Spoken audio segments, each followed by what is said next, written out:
तो next problem हमारा 8.3 है। क्वेश्चन है a 4 milli coulomb charge has velocity u is equal to 1.4 unit vector A x minus 3.2 unit vector A Y minus unit vector A Z metre पर second at a point p 2 5 minus 3 in the presence of electric field E equal to 2xyz unit vector ax plus x square z unit vector ay plus x square y unit vector az volt per meter and b is equal to y square unit vector ax plus z square unit vector ay plus x square unit vector az weber per meter square.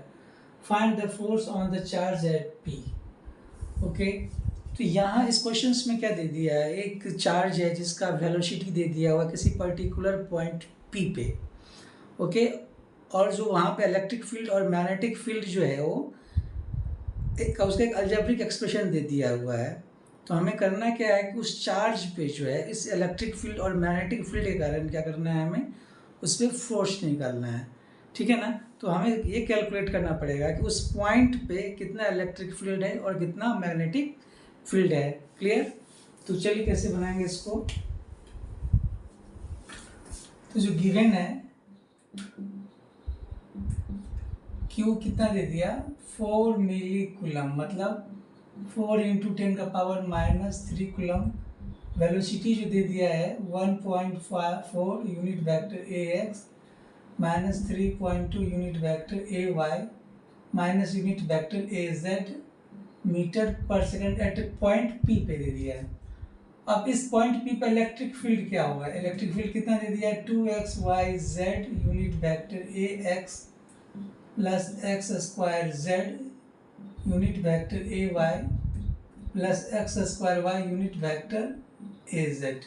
तो E at P पे क्या हो जाएगा, 2 into x का value कितना है 2, y का value 5 into minus 3 unit vector ए x plus x square 2 का square into z minus 3 unit vector ए वाई प्लस एक्स स्क्वायर 2 का square into y 5 unit vector ए जेड।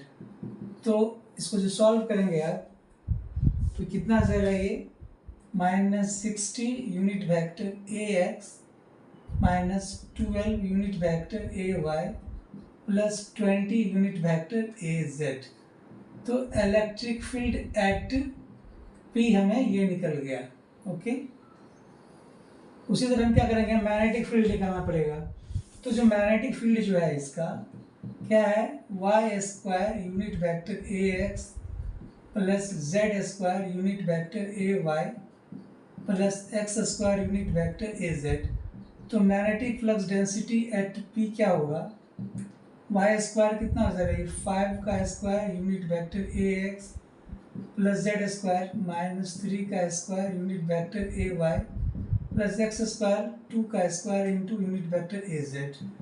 तो यह आ जाएगा 25 यूनिट वेक्टर ए एक्स प्लस 9 यूनिट वेक्टर ए Y plus 4 unit vector ए Z.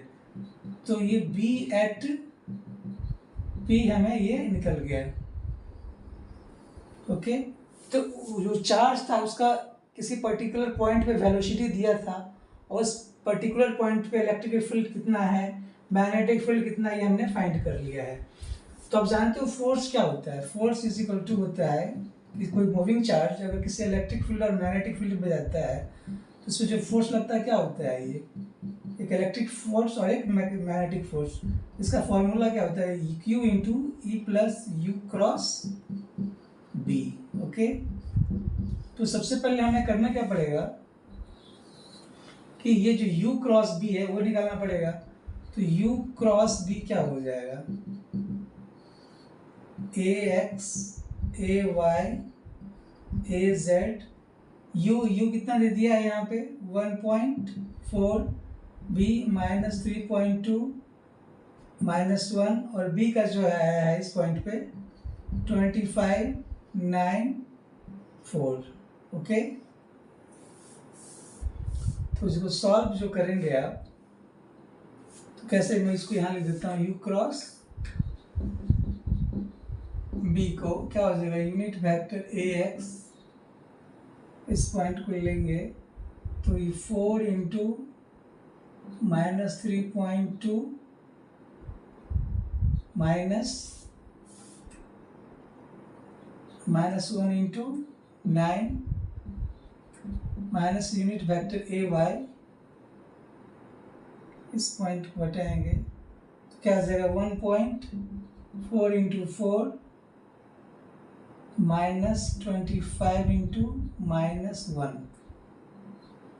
Okay, plus unit vector ए Z, तो ये आ जाएगा 1.4 into 9 -25 into -3.2, तो इसको जो सॉल्व करेंगे आप तो ये आ जाएगा -3.8 यूनिट वेक्टर ए एक्स, उसके बाद -30.6 यूनिट वेक्टर ए वाई प्लस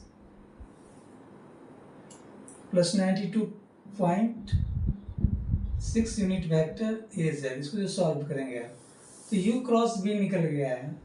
तो अब बताओ आप, फोर्स जो होगा क्या होता है, ये q E plus u cross B में वैल्यू पुट कर देंगे हम, E plus u cross B. Q कितना दे दिया है, 4 इंटू 10 का पावर -3।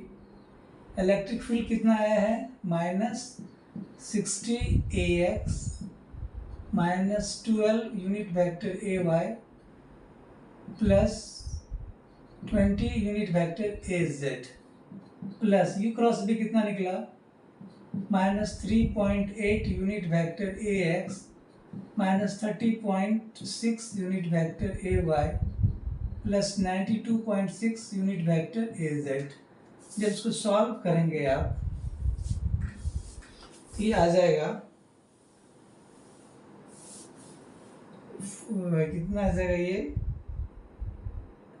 4 इंटू 10 का पावर -3 -63.8 यूनिट वेक्टर ए एक्स -42.6 यूनिट वेक्टर ए वाई प्लस 90 92 20 112 है ना, 112.6 यूनिट वेक्टर ए जेड।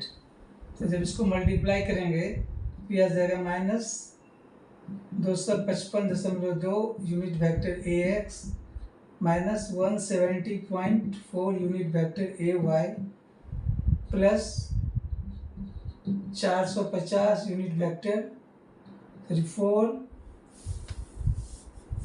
यूनिट वेक्टर ए जेड इंटू 10 का पावर -3 न्यूटन, ओके। और इसको क्या लिख सकते हैं आप, -255.2 यूनिट वेक्टर ए एक्स -170.4 यूनिट वेक्टर ए वाई प्लस 450.4 यूनिट वेक्टर ए जेड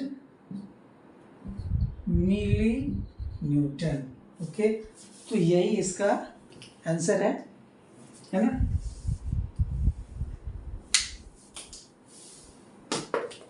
तो यही क्या हो गया, इसका फोर्स आ गया, ठीक है। Thank you.